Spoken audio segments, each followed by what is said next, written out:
Peter, si Brother Peter.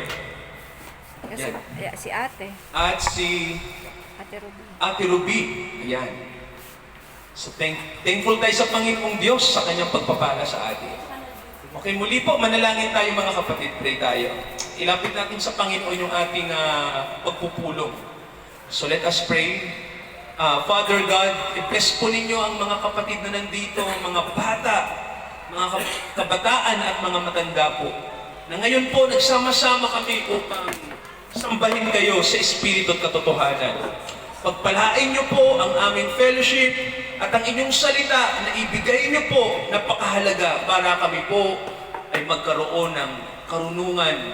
Paano ba kami mamumuhay ng naaayon sa inyo? Ito ang aming panalangin. Patawarin niyo kami sa lahat ng aming pagkukulang sa inyo. Samahan niyo kami sa pangalan ni Jesus. Amen. Pakinggan natin mga kapatid yung Romans 5. So ipagpapatuloy lang po natin yung ating pong serye sa aklat ng Roma. So basahin ko po yung chapter 5 ng Roma mula verse 18. Pakinggan niyo pong maigi to. So sabi rito, kaya kung paano sa pamamagitan ng isang pagsuway ay dumating ang kahatulan sa lahat ng mga tao sa ipagdurusa, gayon din naman sa pamamagitan ng isang gawa ng katwiran, ang kaloob na walang bayad ay dumating sa lahat ng mga tao sa ikaaaring ganap ng buhay. Sapagkat kung paano sa pamamagitan ng pagsuway ng isang tao, marami ay naging mga makasalanan, gayon din sa pamamagitan ng pagsunod ng isang tao, marami ang magiging mga matuwid. Bukod rito, pumasok ang kautusan upang ang pagsuway ay lalong sumagana. Datapwat, kung saan sumasagana ang kasalanan, sumasagana din ang biyaya. Upang kung paano ang kasalanan ay naghari sa ikamamatay, gayon din naman ang biyaya ay makapaghahari sa pamamagitan ng katwiran sa ikabubuhay na walang hanggan sa pamamagitan ni Hesukristo na Panginoon natin. Sabihin nga natin mga kapatid, bagong tao. Isa pa po, bagong tao. Yan. So, kaya ko po pinasasabi sa inyo yung bagong tao kasi po, di po ba may sabi sa Bible, ang sino mang na kay Hesukristo ay bago ng nilalang. Di ho ba? So, sabihin nga po natin, bagong tao. Bagong tao. Yan. So, ganito mga kapatid. Sige, ganito gawin natin. Lahat tayo pumikit. Okay, pikit tayong lahat. Okay, pikit muna tayo. Yan. Ngayon, sa pagpikit natin, kung kayo po ay maniniwala sa aking sasabihin o sasampalataya kayo, sabihin niyo po, ako'y bagong nilalang. Okay? Okay, ito po yung tanong. So, ayoko po na idikta sa inyo yung pagsasabi na ako'y bagong nilalang. Nais ko lang po itanong sa inyo, kung kayo po ba ay nagsisi na sa inyong mga kasalanan at sumampalataya na kayo kay Jesus Christ bilang inyong Panginoon at tagapagligtas. Kung tiyak po kayo sa tanong ko, pagkaraan po ng ilang segundo, sabihin niyo po, ako'y bago ng nilalang. Sige nga po. Sige. Ako'y bago ng nilalang. Ayan. Lakasan niyo nga po, ako'y bago ng nilalang. Ayan. So mga kapatid, kung bakit po dapat nating sabihin yan? Kasi po, sabi ng Bible, ang nakalagay, lahat tayo kasi ay nasa kahatulan. Amen po ba ron? Ibig sabihin po, kung wala tayo kay Jesus Christ, kung wala si Jesus sa atin, kung wala siya sa atin, at kung wala tayo sa Kanya, mga kapatid kung wala tayo kay Jesus, tayo po ay nasa ilalim ng kahatulan. Ibig sabihin mga kapatid, ganito ang totoo. Pag namatay tayo nang wala si Jesus, hindi niyo po alam kung saan kayo pupunta. Ikalawang bagay, pag namatay kayo nang wala si Jesus, okay? Pag namatay kayo nang wala si Jesus sa inyo, sa atin, hindi po matitiyak ni pastor o ng sino mang kaanib ng church kung kayo ba ay nasa langit. Walang makakatiyak. Okay? Kung namatay tayo nang wala si Jesus, ibig sabihin po nun, delikado kasi ang sabi ng Bible, may araw ng paghuhukom. Ibig sabihin po, hindi natin alam huhukuman tayo kasi kung wala si Jesus, ang naghihintay sa tao ay paghuhukom. Hindi natin tuloy alam kung sa langit tayo pupunta sa impyerno kasi hahatulan pa tayo. So di ba mga kapatid, sisentensyahan pa tayo. Kaya po tinanong ko po sa inyo, kasi nga po, kailangan tiyak tayo na nasa atin si Jesus. Amen po ba? Nasa atin si Jesus. O mga kapatid, so kung nasa atin si Jesus, blessed tayo. Amen po ba?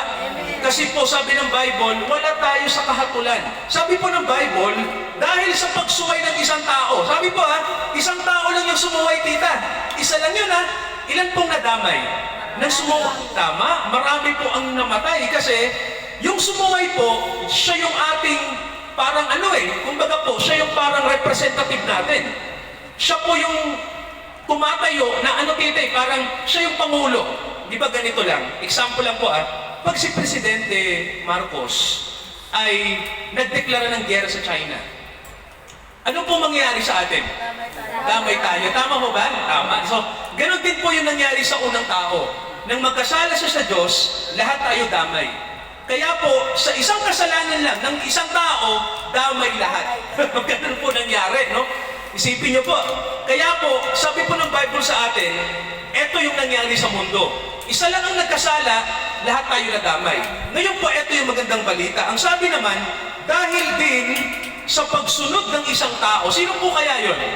Dahil may sumunod, may gumawa ng mabuti, sino po kaya yung namatay para sa atin? Sino po? Tama, no? Dahil kay Jesus, ang sabi rito, lahat naman ng taong tatawagin ay, ang sabi po, sila naman ay madadamay din sa kanyang ginawa. Amen po ba? Amen. Ibig sabihin, si Jesus may nare-represent. Siya po ngayon ang Pangulo natin. Yung dati nating Pangulo, dinala tayo sa kamatayan. Naintindihan niyo po? Oo. Dahil sa kanyang pagsuway, nadamay tayo. Pero may pinadala ang Diyos na bagong Pangulo. Amen po ba? At itong bagong Pangulo, hindi na kailangan ng boto natin. Tama mo ba? Kasi Panginoon ang humirang, hindi tayo. Amen po ba? No, hindi tayo yung bumoboto pa, di ba? Parang ganito. Ang gusto kong pastor si ganito. Ang gusto kong presidente si ganito. Ang gusto kong ganito, di ba? At tao namimili ng leader. Pero ang Diyos, hindi. Siya ang namili para sa atin. Okay po ba? Tama, no? At ang pinadala niya, walang iba kundi ang kanyang buktong na anak. Yun. Ang sabi ng Bible, na ipadala niya ang kanyang anak para ang lahat ng sumampalataya sa kanya, hindi madamay sa kasalanan. Amen po ba? Hindi mahatulan. Kundi mga kapatid, imbis na mahatulan tayo dahil sumampalataya tayo sa pinadala niyang Pangulo, sabi ng Bible, maliligtas tayo. Amen po ba? Maliligtas. So, ibig sabihin po, ang kaligtasan mga kapatid, ino-offer hanggang ngayon. Amen po ba? Huwag tayong mag-aksaya ng panahon. Kasi po sabi ng Bible, darating ang araw, magsasara din yun. Kumbaga po ganito, naglaan ang Diyos ng panahon. Hindi araw-araw, ililigtas tayo. Parang ganito yan. Di ba pag ikaw nalulunod, tama po ba? Mayroon lang nakalaan na panahon para maligtas ka. Tama po ba? So kung ikaw ay nalulunod at walang nagligtas sa'yo, ano po mangyari? Mamamatay ka. So, ganun mga kapatid din ang sinasabi ng Bible. Naglaan ang Diyos ng panahon para ang sino mang sumampalataya hindi mapahamak. So, ito yung panahon na yon. At alam niyo po mapalad po kayo. Sabihin niyo nga po, mapalad ako. Yan. Kasi kung bakit po, tayo po ay, nakahabol sa huling biyahe. Alam niyo kung bakit? Kasi sabi ng Bible, itong panahon natin, ito na yung huling panahon. Ibig sabihin, tita, kumbaga po, konti na lang yung espasyo para makasakay ka. Meron ka na lang iilang pwede kang makaupo. Ibig sabihin, tita, kumbaga sa barko, anong tawag doon, tita? Puno na. Opo, puno na. Ano po yun? May tawag doon Overloaded. Opo, hindi lang, tita. May isa pa. Parang huling huling pasahero. O parang ganon. Humapul ka. Yan. So, tayo yung mga kapatid, no? Yung humahabol, no? Kasi sabi ng Bible, magsasara na ang panahon. Malapit na po, nasa katapusan na tayo ng panahon, no? So, tingnan niyo po, yung pangalan din ng mga generation ng bata, di ba? Gen Z. Anong ibig sabihin? Pag Generation Z, patapos na, tama ko ba? The end. So, mag-uumpisa na naman ang panahon. Sabi ng Bible, mag-uumpisa na naman tayo, pero ang sabi ng Bible sa atin, tatapusin na ng Panginoon itong panahon na to at uumpisahan niya na uli ang bagong panahon sa millennium. Alam niyo po, sabi ng Bible, pagkatapos ng itong huling araw na to, ang nakalagay sa Bible ganito mga kapatid, darating ang Antikristo. So pagdating ng Antikristo, bago siya maghari, sabi ng Bible, kukunin ng Panginoon yung kanya, yung rapture na tinatawag. Ano po ba yung rapture? Ganito po yan. Ang rapture po, lahat ng mga anak ng Diyos kukunin. Itatago ng Panginoon. At alam niyo po, hindi lang basta yun kukunin. Ang intention ng Panginoon, bakit niya kukunin tayo sa pamamagitan ng, ano yung tita? Ang sistema po sa pagkuha na yun, lihim po yun. So, ang rapture po, ang ating nakita dito ay isang sikretong pagkuha ng Panginoon.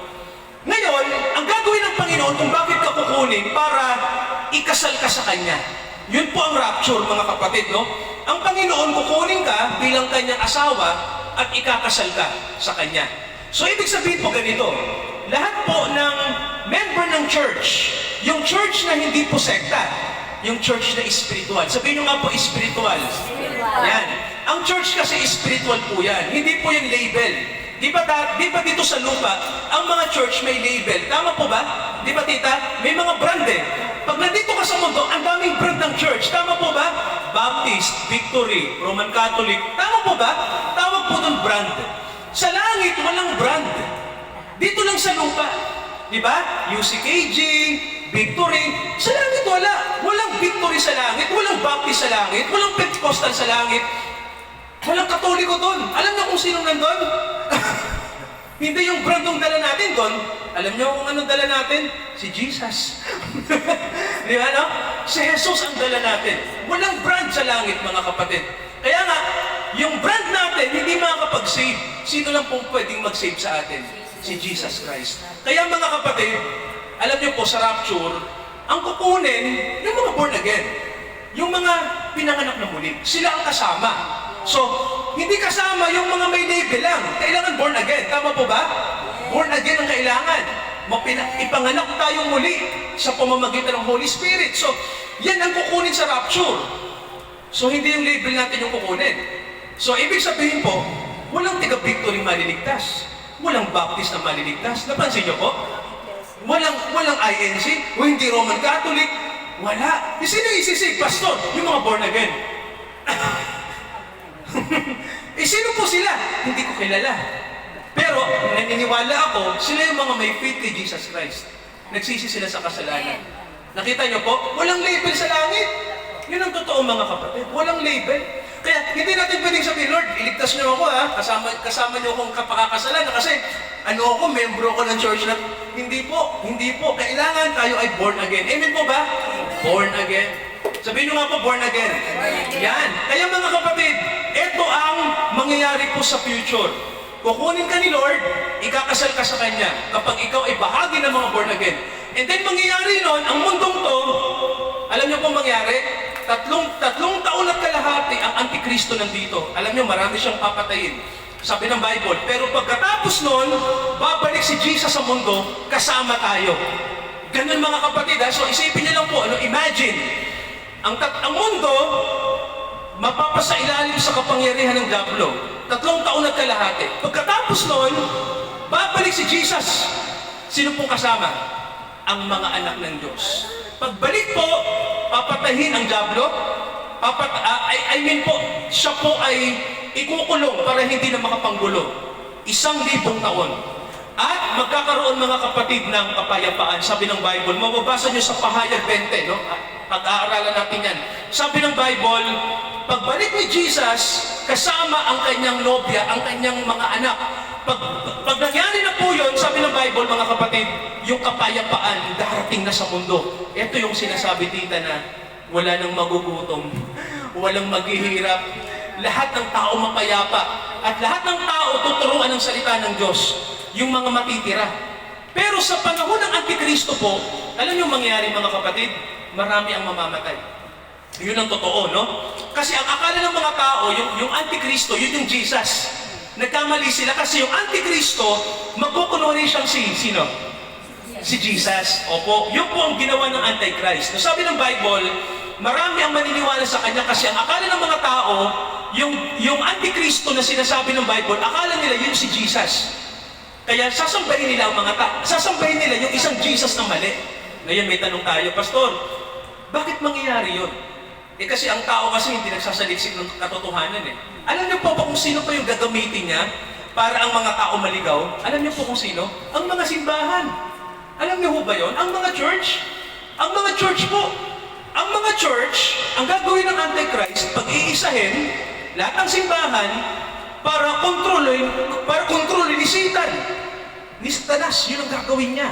Tapos magkukunwari siyang si Jesus, yung mga tao alam na, praise the Lord, praise the Lord. May tanong ako, mayroon na ba na ganito na may nagsasabi na siya daw si Jesus at kinikilala ng mga tao? Di ba may kilala kayo? Sige mga kapatid, di ba? Di ba mayroon? O, mayroon, di ba? So nakita nyo, ilan yung tikasunod? Kukunti lang po ba o milyon? Marami na. Di ba marami? So mga kapatid, isipin nyo to ganun ang mangyayari sa buong mundo pagdating ng Antikristo. Ganun na ganun. Si Kid Buloy po, example lang ng pagdating ng Antichrist. No? Darating po siya at marami siyang maluloko kasi po, itong Antichrist na to, ang tingin ng mga tao kasi, tita, gumagawa ng milagro. So ang akala ng mga tao, ano siya, lihitimo. Kasi tita, gumagawa ng milagro eh. O, nagpapagaling ng may sakit. O, pero ang sasabihin, ako sambahin nyo. Ganon tita. Pagagalingin niya yung mga may sakit. Pero ang sasabihin niya, huwag niyo nang hanapin ang Diyos, ako ang Diyos. Ako sambahin nyo. Ganon tita. So kikilalanin siya ng mga tao na, wow, dumating na si Jesus. Ikaw na yun. Ikaw na yun. Kaya mga kapatid, nag-iingat tayo eh. Tama po ba? Hindi porque may milagro sa Panginoon. Tama po ba? Opo. Kasi ang milagro pwedeng gayahin ng kaaway. Yung maraming bagay na ang akala ng mga tao, okay na yon. Hindi po. Sabi ng Bible sa atin mga kapatid, isa lamang ang daan para tayo ay hindi maligaw. Manalig tayo sa totoong Jesus. Amen po ba? At yung totoong Jesus, papasok yan sa puso ng mga born again. Yan po mga kapatid. No? Kaya sabi, dahil sa isa, maraming namatay. Pero dahil kay Jesus, marami ang mabubuhay. Amen po ba? Nawa po sa gabing ito, maging panatag tayo dahil si Jesus malapit na pong dumating. Amen po ba? Malapit na. Alam niyo po ba kung ano po yung huling cycle ng panahon ng kalayaan sa Bible? Alam niyo po ba kung anong taon mga kapatid? 2025. Alam niyo po ba yon? 2025. Ang ibig sabihin po, yun na yung huling cycle ng panahon ng kalayaan sa Bible. Ibig sabihin tita, sa pag-aaral ng Bible, yun na yung huling pagdiriwang. Ibig sabihin po, Z na. Ano po ba yung Z? Pag Z, huli. Tama po ba? Omega na. Ibig sabihin po, babalik na naman sa uno ang relo natin sa Bible. Kaya po ang huling Jubilee, mga kapatid, ang huling panahon ng kalayaan, 2025 onward. Kaya po, naniniwala tayo na nasa mga huling araw na tayo. Amen po ba? At ako po, na-excite ako kasi alam ko na huling panahon na alam ko si Jesus darating, kaya masaya ako na makita ang Panginoon natin. Amen po ba? At ang nais ko po, hindi lang ako makakita, tayong lahat na nandito. At makasama tayo sa kanyang kaharian. Amen ba mga kapatid? Hallelujah. Mag-pray tayo? Pray tayo. Panginoong Hesukristo at aming Ama sa Langit, salamat po dumating kayo sa mundo para lahat ng nasa sumpa ng kasalanan ay maalis po. Ang sino mang sumasampalataya sa inyo, aalisin nyo roon sa kahatulan. Ililipat nyo po sa buhay. Ilipat nyo kami doon sa buhay, Ama. Alisin nyo kami dito sa nasasadlakang kasalanan. Dalhin nyo kami sa inyong kahabagan. Nanditong mga kapatid, salamat po na may mga nagpabaptize sa pangalan nyo, Lord Jesus. Salamat po sa buhay ni Tita Virgie. At nawa po, may mga kapatid ba kami na willing po na magpabaptize sa inyo in Jesus' name. Sapagkat mahalaga po na ang pangalan nyo ay sumaamin. Ang inyong salita higit sa lahat. Pagpalain nyo po ang mga kapatid namin, ang mga batang nandito, ang mga matatanda, bata at kabataan na manatili po kami sa biyaya. Palaguin nyo kami sa biyaya Kahit po gabi na, thankful kami, dakilang Ama, dahil dinako nyo kami dito sa lugar na ito ng De La Costa Household of God. I-bless nyo sila, Tita Virgie. I-bless nyo po ang tahanang ito, ang mga kapatid namin na minamahal ang inyong salita, minamahal ang inyong gawain, higit minamahal kayo, higit kayo'y gino-glorify nila. Dahil kayo po ang dahilan kung bakit kami nabubuhay. You are the reason, Lord. Lord, hallelujah, our Father, Lord Jesus Christ, kung bakit kami nandito. Thank you po. Hindi niyo pinababayaan ang mga kapatiran. Palakasin niyo sila. Kahit may mga pagsubok na dinadaanan, manatili kami sa pagsunod sa kalooban niyo. Thankful kami, Father, sa araw na to, sa gabing ito. Sa pangalan ni Jesus, lahat po tayo magsabi ng Amen. Amen. Amen. Hallelujah. Praise God. Mga kapatid, sa ating pong pagkakaloob, purihin ng Diyos, ating pong awitin ang Seek the Kingdom of God in His righteousness. Ito po yung yung dadalhin sa atin ni Vita. Ayan po, sa mga may blessing po, huwag nating kaligtaan na i-bless ang pangalan ng Panginoon, mga kapatid. Ano po bibili tayo ng sobre para may mga kanya-kanya po tayong sobre. As soon as possible po, bibili po kami. Ayan, so, tayo po umawit. Seek ye first the kingdom of God and His righteousness, and all those things shall be added unto you. Hallelujah, hallelujah. Tayo po tumayo, mga kapatid.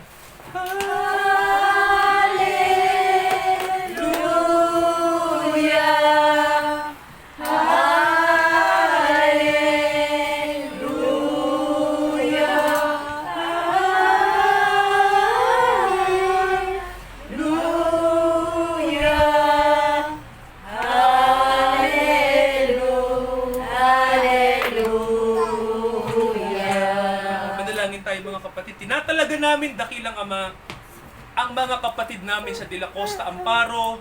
Patuloy niyo po kaming palaguin sa biyaya. At kayo ang magpapalago sa amin, dakilang Ama. At manatili po kami na makasunod po sa inyong salita, sapagkat mayroon pong biyaya sa mga sumusunod sa inyong salita. Naniniwala po kami sa gantimpala na inilaan nyo sa mga kapatid po namin na minamahal kayo ng lubos. Nawa po, manatili kami sa pagpapakumbaba, pananampalataya higit sa inyong pangalan, at sa pag-ibig namin sa inyo na ito hindi magmaliw, sapagkat kayo po ang nagsusustain nito. I-bless nyo ang mga kapatid namin, gamitin nyo po sila, dakilang Ama, na maging daluyan ng inyong mabuting balita, ng inyong biyaya. Ito ang aming panalangin, mga kapatid. Itaas natin ang pangalan ng Panginoong Jesucristo. Sumaatin ang kanyang presensya, ang kanyang pagsama ngayon at hanggang sa muling pagbabalik ni Jesucristo, upang ang buong mundong ito ay mabago at ang lahat ng kanyang mga anak at mga kapatid ay maging makalangit na mga mamamayan. Sa tanging pangalan na kanyang ipinahayag sa atin, ang ating Panginoong Jesucristo. Amen. Amen at amen. Amen. Hallelujah. Amen. Amen.